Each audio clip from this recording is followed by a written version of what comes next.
नमस्कार दोस्तों, मैं दिलीप मिश्रा फिर आप लोगों के बीच में एक बार टारगेट विद साध्वी चैनल से आप लोगों का स्वागत है।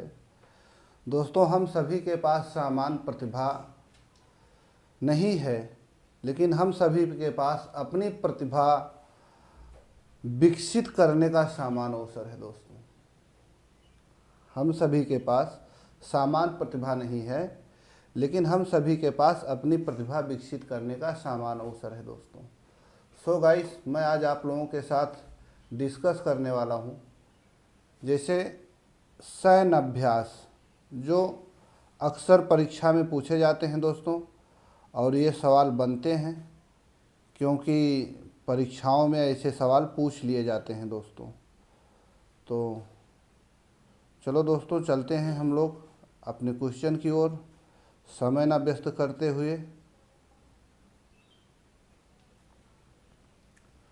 दोस्तों, गरुड़ अभ्यास भारत फ्रांस के बीच में आयोजित किया जाता है। ये गरुड़ सैन्य अभ्यास है दोस्तों, याद रखिए। हैंड इन हैंड, ये दोस्तों भारत और चीन के बीच मध्य होता है ये युद्ध अभ्यास। दोस्तों, इंद्र भारत और रूस के मध्य आयोजित किया जाता है। जिमेक्स भारत और जापान के मध्य किया जाता है, आयोजन किया जाता है। मालाबार भारत और अमेरिका के मध्य में आयोजित किया जाता है दोस्तों। ये सैन्य अभ्यास है दोस्तों।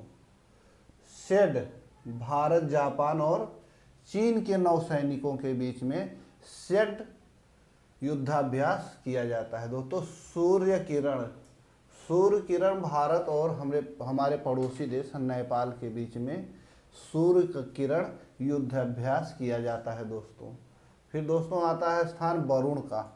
वरुण फ्रांस और भारत का है दोस्तों। सिम्बेक्स गणतंत्र सिंगापुर नौसैनिक के बीच में किया जाता है दोस्तों।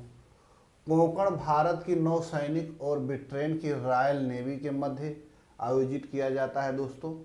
इसी प्रकार से औसी इंडेक्स भारतीय और ऑस्ट्रेलिया के नौसैनिकों के बीच में दोस्तों किया जाता है।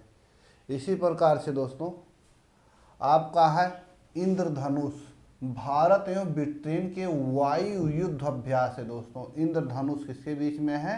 भारत और ब्रिटेन के वायु युद्ध अभ्यास है दोस्तों। इसी प्रकार से दोस्तों नोमोडिक एलिफेंट दोस्तों मंगोलिया के साथ भारतीय सेना का ये युद्ध अभ्यास है। इसके साथ भारत और मंगोलिया के साथ में ये दोस्तों युद्ध अभ्यास है आपका। सो दोस्तों, इकोवेरियन दोस्तों भारत और मालदीव के मध्य ये सैन्य अभ्यास संपन्न किया जाता है दोस्तों। गरुण शक्ति भारत और इंडोनेशिया के मध्य दोस्तों शुरू ये संपन्न किया जाता है, ये नौसैन्य अभ्यास है। मित्र शक्ति भारत और श्रीलंका के मध्य किया जाता है दोस्तों, इसका स्क्रीनशॉट ले लीजिए। नसीम अलबाह भारत और ओमान के मध्य नौसैन्य अभ्यास है दोस्तों। सिलिनेक्स भारत श्रीलंका के बीच नौसेना में संयुक्त अभ्यास है दोस्तों। ये जो संयुक्त अभ्यास का आयोजन किया जाता है दोस्तों एक दूसरे देशों के बीच में, इससे क्या होता है कि हम अपनी जानकारी उन्हें देते हैं और हम कुछ जानकारी उनसे सीखते हैं, जिससे कि आतंकवाद के खिलाफ मिलकर लड़ाई लड़ने में एक सहूलियत प्राप्त हो दोस्तों। इसका उद्देश्य यही है दोस्तों। चलते हैं कुछ नेक्स्ट, अभी और कुछ बाकी रह गए हैं उसे भी करवा दे। सो दोस्तों, कैजिन संधि अभ्यास दोस्तों परीक्षा में पूछे जाते हैं, क्वेश्चन बनते हैं कि कैजिन संधि अभ्यास किन दो देशों के मध्य आयोजित किया जाता है दोस्तों। कैजिन संधि अभ्यास भारत और जापान के तटरक्षकों के मध्य दोस्तों आयोजित किया जाता है। इसी प्रकार से आप देखिए, इसका स्क्रीनशॉट ले लीजिए। और दोस्तों मालाबार देखिए, इधर मालाबार भारत और अमेरिका के मध्य आयोजित किया जाता है। युद्धाभ्यास भारत और अमेरिका के मध्य किया जाता है दोस्तों, इसका स्क्रीनशॉट ले लीजिए। रेड फ्लैग भारत और अमेरिका के मध्य में आयोजित किया जाता है। कोप भारत अमेरिका के मध्य आयोजित किया जाता है। संप्रीति दोस्तों भारत और बांग्लादेश के मध्य में इसका आयोजन किया जाता है दोस्तों। सो गाइस आप स्क्रीनशॉट ले लीजिए और कुछ आप लोगों को पंचवर्षीय योजनाओं के विषय में भी इसी वीडियो में हम पढ़ा देते हैं, जिससे आपका कम से कम कोई भी परीक्षा हो 2-3 नंबर आपके बड़े आराम से फंस जाए। क्योंकि दोस्तों ऐसे क्वेश्चन हमेशा हर परीक्षा में पूछे जाते हैं और पंचवर्षीय योजनाओं से संबंधित भी पूछे जाते हैं दोस्तों। सो गाइस स्क्रीनशॉट ले लीजिए।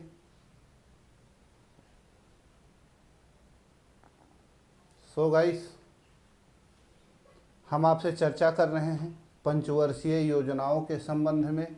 दोस्तों पंचवर्षीय योजनाओं में प्राथमिकता के प्रमुख क्षेत्र, किस किस पंचवर्षीय योजना में किस क्षेत्र को प्राथमिकता प्रदान की गई दोस्तों।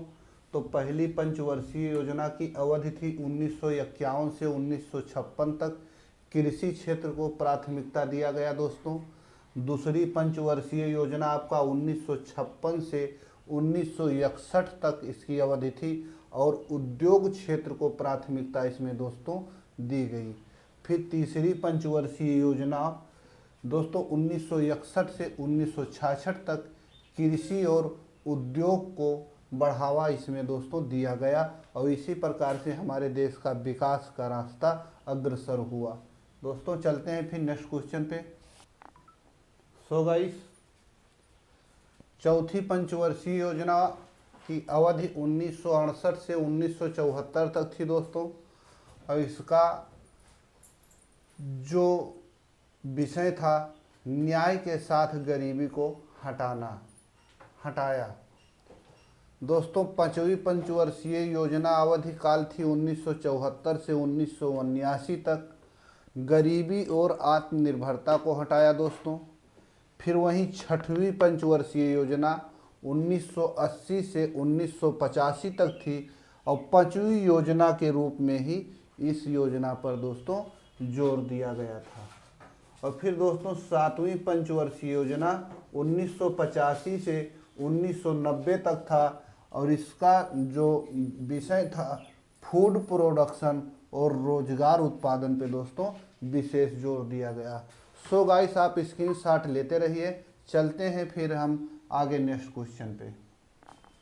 सो गाइस आठवीं पंचवर्षीय योजना की अवधि थी 1992 से 1997 और इसका जो मेन विषय था रोजगार सृजन जनसंख्या नियंत्रण। दोस्तों वही नवीं पंचवर्षीय योजना का उद्देश्य था 7% विकास दर को अचीव करना और ये 1997 से और इसकी अवधि थी 2002 तक दोस्तों। फिर उसके बाद में दोस्तों 10वीं पंचवर्षीय योजना आपकी आती है। 10वीं पंचवर्षीय योजना की अवधि 2002 से 2007 तक रहती है। स्वरोजगार और संसाधनों का विकास था दोस्तों। फिर चलते हैं देखते हैं 11वीं पंचवर्षीय योजना और 12वीं पंचवर्षीय योजना। सो गाइस 11वीं पंचवर्षीय योजना की अवधि 2007 से 2012 तक थी और इसका मुख्य विषय था दोस्तों व्यापक और तेजी से विकास करना। दोस्तों 12वीं पंचवर्षीय योजना की अवधि 2012 से 2017 तक थी। स्वास्थ्य, शिक्षा और स्वच्छता, समग्र विकास और सुधार। लेकिन जैसा कि दोस्तों आप जानते हैं कि 2017 तक ये 12वीं पंचवर्षीय योजना नहीं चल पाई क्योंकि बीच में नरेंद्र मोदी जी की सरकार आई और उन्होंने पंचवर्षीय योजना वो को ख़त्म करके उस जगह पे इन्होंने नीति आयोग लाए हैं।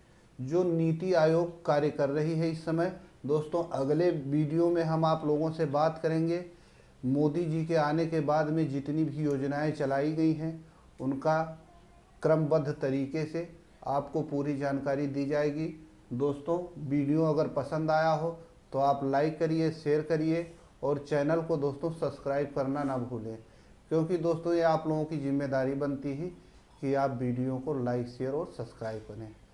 सो गाइस फिर मिलते हैं नेक्स्ट वीडियो में। जय हिंद।